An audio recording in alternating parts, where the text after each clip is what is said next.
By the time of the 1970s, the influx of immigrants with brown skin led to unprecedented racial tension, with economic downturn and energy crisis putting the country in a state of emergency. The government had put a cap on wages while inflation spiked out of control.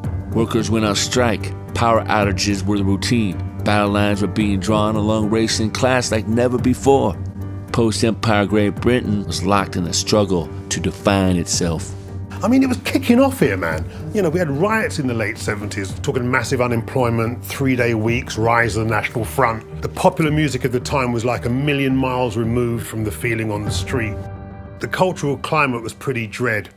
Me and the brothers, we had a soundtrack to ease our pain. We had reggae, but my white mates weren't so lucky. So my white mates set about creating a soundtrack that was relevant to their situation, sort of the people, for the people, by the people.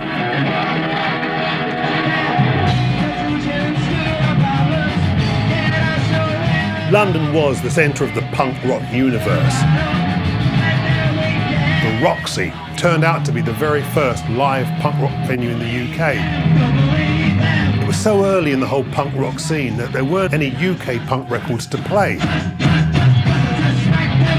So what am I going to do? I'm going to play something I like. So I'm playing hardcore dub reggae. And this all really came out of the fact that all these white kids grew up with black people living next door. We weren't alien, we weren't exotic, we were their mates. So there was some serious cultural exchange going on. Man, when Two Tone broke, it hit big time.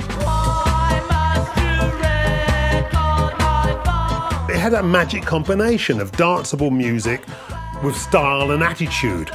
But the art is being able to slip ideas in underneath all of that. I mean, you know, they're singing about unemployment, they're singing about racism, they're singing about teenage pregnancy. The bands are actually multiracial, and they signposted the way that UK culture was heading. That it was the people that got behind multiculturalism that would make England great again. And out of that came this whole two-tone movement. The Specials, they were the most politicised of all the bands. Ghost Town perfectly captured the atmosphere of the time and the mood of the country. I mean, that's why it went to #1. This time.